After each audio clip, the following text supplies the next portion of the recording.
तो आज हम देख रहे हैं प्रेसिडेंसी यूनिवर्सिटी कोलकाता से आई एक काफ़ी इंटरेस्टिंग रिसर्च अपॉर्चुनिटी। सोर्स है यूनिवर्सिटी की वेबसाइट पर एक एडवर्टाइजमेंट, एक जूनियर रिसर्च फेलो यानी जेआरएफ पोजीशन के लिए, और हमारा काम है इस जेआरएफ पोजीशन से जुड़ी सारी इंपॉर्टेंट डिटेल्स को समझना। हाँ बिल्कुल। और ये प्रोजेक्ट जो है ये डॉक्टर मयूख विश्वास लीड कर रहे हैं। फोकस एरिया है T cell acute lymphoblastic leukaemia में एपिजेनेटिक्स। काफी स्पेसिफिक फील्ड है ये। डेफिनेटली। तो चलिए शुरू करते हैं सीधे इंटरव्यू की डिटेल से। कब है, कहाँ है? ओके, तो इंटरव्यू रखा गया है ट्यूसडे अगस्त 5, 2025 को सुबह 11 बजे से शुरू होगा। अगस्त 5, ठीक है। और वेन्यू? वेन्यू है प्रेसिडेंसी यूनिवर्सिटी का जो न्यू टाउन वाला सेकंड कैंपस है, वहां institute of health sciences building में टावर 2। और ये इन पर्सन इंटरव्यू होगा, मतलब वहां जाना पड़ेगा। अच्छा, फेस टू फेस। और टाइम देखिए 11 बजे से शुरू है, पर जो फाइनल टाइम होगा ना वो शॉर्टलिस्टेड कैंडिडेट्स को ईमेल से बता दिया जाएगा। Got it. अब आते हैं एप्लीकेशन प्रोसेस पर। अप्लाई कैसे करना है? थोड़ा स्पेसिफिक लग रहा था ये। हाँ, थोड़ा स्पेसिफिक है। बेसिकली 3 चीजें हैं जो प्रिंसिपल इन्वेस्टिगेटर यानी पीआई को ईमेल करनी है। ओके, क्या क्या? पहला तो एक अपडेटेड सीवी जिसमें कॉन्टैक्ट नंबर जरूर हो। दूसरा एक रिसर्च स्टेटमेंट, छोटा सा 250 वर्ड्स का। रिसर्च स्टेटमेंट में क्या लिखना है? उसमें अपना पास्ट रिसर्च एक्सपीरियंस और इस पर्टिकुलर प्रोजेक्ट के लिए मोटिवेशन ये लिखना है। और तीसरी चीज है कम से कम एक रेफरी का नाम और उनका ईमेल आईडी या फोन नंबर। अच्छा, रेफरेंस भी चाहिए। और ये सब डॉक्टर मयूख बिस्वास को भेजना है। ईमेल आईडी कंफर्म कर दे। हाँ, ये इंपॉर्टेंट है। ईमेल आईडी है m-a-ukh.ihs@presiuniv.ac.in। एक बार फिर बोल देता हूँ, mayuk.his@presiuniv.ac.in। ठीक है। और इसकी लास्ट डेट? सबमिशन की लास्ट डेट है अगस्त 3, 2025, संडे है शायद। राइट, अगस्त 3। इंटरव्यू के दिन भी कुछ डॉक्यूमेंट्स ले जाने होंगे? जरूर।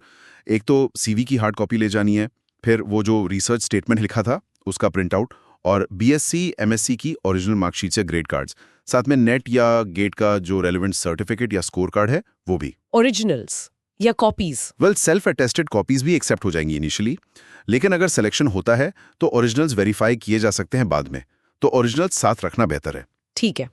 अब एलिजिबिलिटी क्राइटेरिया डिस्कस करते हैं। कौन लोग अप्लाई कर सकते हैं इसके लिए? मिनिमम क्वालिफिकेशंस क्या हैं? कैंडिडेट्स के पास मास्टर्स डिग्री होनी चाहिए, जैसे एमएससी, एमएस या बीएसएमएस। बायोलॉजी की किसी भी ब्रांच में चलेगी, life sciences, biotechnology, zoology, botany, biochemistry, कुछ भी। हाँ, एक और जरूरी चीज है, नेशनल लेवल का टेस्ट क्लियर होना चाहिए, या तो नेट जेआरएफ या एलएस लेवल का, या फिर गेट क्वालिफाइड होना चाहिए। ये नेट गेट की रिक्वायरमेंट तो काफी कॉमन है ऐसी पोजीशंस में। बिल्कुल। फंडिंग एजेंसीज जैसे यहाँ डीएसटी सर्ब है, जिसको अब एएनआरएफ कहते हैं, वो अक्सर ये मैंडेट करती हैं फेलोशिप के लिए। एक तरह का स्टैंडर्ड है ये रिसर्च एप्टीट्यूड चेक करने का। Make sense. अच्छा, एक इंटरेस्टिंग पार्ट था इसमें, डिजायरेबल स्किल्स का। हाँ, वो क्या है? हाँ, डिजायरेबल मतलब जरूरी नहीं, पर अगर हो तो अच्छा है। इसमें कुछ लैब टेक्निक्स मेंशन की हैं, जैसे सेल कल्चर में हैंड्स ऑन एक्सपीरियंस हो, या वेस्टर्न ब्लॉटिंग, पीसीक्यूआर जैसी टेक्निक्स आती हों। ओके, ये तो लैब स्किल्स हो गई। इसके अलावा बायोइन्फॉर्मेटिक्स टूल से थोड़ी फेमिलियरिटी हो और इंग्लिश कम्युनिकेशन स्किल्स अच्छी हों, तो ये सब प्लस पॉइंट्स हैं, पर अगेन ये मैंडेटरी नहीं है। ठीक है। अगर कोई सिलेक्ट होता है तो जेआरएफ का रोल क्या होगा? मतलब काम क्या करना होगा?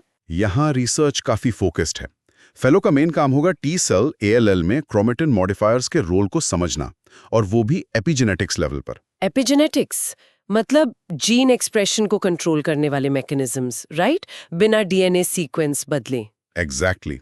जैसे जीन्स के ऑन ऑफ स्विचेस को स्टडी करना, फिर जो रिसर्च फाइंडिंग्स आएंगी उन्हें अच्छे इंटरनेशनल जर्नल्स में पब्लिश करवाना, और दूसरे रिसर्च ग्रुप्स के साथ कोलैबोरेशंस डेवलप करना भी रोल का हिस्सा है। और हाँ, रूल्स के मुताबिक पीएचडी में एनरोल होने का चांस भी मिल सकता है। इंटरेस्टिंग, पीएचडी का ऑप्शन भी है। अच्छा, ये प्रोजेक्ट कब तक चलेगा? पोजीशन कितने टाइम की है? प्रोजेक्ट की ड्यूरेशन तो फरवरी 2027 तक है, लेकिन जो इनिशियल अपॉइंटमेंट होगी जेआरएफ की वो 1 साल के लिए होगी। सिर्फ 1 साल? शुरू में 1 साल, उसके बाद अगर परफॉर्मेंस सेटिस्फैक्ट्री रहती है और फंड्स अवेलेबल रहते हैं तो इसे एनुअली एक्सटेंड किया जा सकता है, प्रोजेक्ट के एंड तक, यानी फेब 2027 तक। समझ गई। और सबसे ज़रूरी सवाल, पैसा। फेलोशिप कितनी मिलेगी? फेलोशिप जो है वो DST CRB के नॉर्म्स के हिसाब से हैं, जो अब ANRF अनुसंधान नेशनल रिसर्च फाउंडेशन के अंडर आते हैं। करंटली ये 31,000 रुपये पर मंथ है, बेसिक फेलोशिप, प्लस इस पर 24% HRA मिलेगा। तो 31,000 प्लस 24% HRA। कोलकाता के लिए 24% कितना हुआ? हाँ, कोलकाता में 24% HRA लगता है, तो 31,000 का 24% हुआ 7,440 रुपये, यानी टोटल मंथली अमाउंट बनेगा 38,440 रुपये। 38,440 रुपीस पर मंथ। ठीक है। और कोई खास पॉइंट्स जो कैंडिडेट्स को ध्यान रखने चाहिए? हाँ, 2 इंपॉर्टेंट नोट्स हैं। पहला, इंटरव्यू अटेंड करने के लिए कोई TDA मतलब ट्रैवल अलाउंस या डेली अलाउंस नहीं दिया जाएगा। कैंडिडेट्स को अपने खर्चे पर आना होगा। ओके, नोट आदा। और दूसरा ये कि सारी टर्म्स एंड कंडीशंस जो हैं वो NFRFDST, सर्ब और प्रेसिडेंसी यूनिवर्सिटी के जो रूल्स हैं उनके अकॉर्डिंग ही होंगे। और अगर किसी को कोई स्पेसिफिक क्वेरी है तो वो सीधा PI डॉक्टर बिस्वास को उनकी ईमेल ID पर कांटेक्ट कर सकते हैं। राइट। तो इस सब को समेटे अगर ये प्रेसिडेंसी यूनिवर्सिटी जैसे एस्टैब्लिश इंस्टीट्यूशन में एक काफ़ी सॉलिड फोकस्ड रिसर्च अपॉर्चुनिटी लग रही है, खासकर उनके लिए जो कैंसर बायोलॉजी, स्पेसिफिकली ल्यूकीमिया और एपिजेनेटिक्स में काम करना चाहते हैं। बिल्कुल। और ये प्रोजेक्ट काफ़ी स्पेसिफिक है T-सेल ALL पर, जो इससे पोटेंशियली काफ़ी इम्पैक्टफुल बनाता है। और ये एक बड़ा सवाल भी खड़ा करता है, नहीं, कि इस तरह के जो हाईली स्पेसिफिक रिसर्च प्रोजेक्ट्स होते हैं, जो एक बीमारी के एक एस्पेक्ट को इतनी गहराई में जाके स्टडी करते हैं, ये लॉन्ग टर्म में हमारी ब्रॉडर अंडरस्टैंडिंग को कैसे इन्फ्लुएंस करते हैं। जैसे कैंसर ट्रीटमेंट की नई स्ट्रैटेजीज डेवलप करने में इनका क्या रोल रहता है, इस पर सोचा जा सकता है। Interesting thought. इस पर जरूर सोचना चाहिए।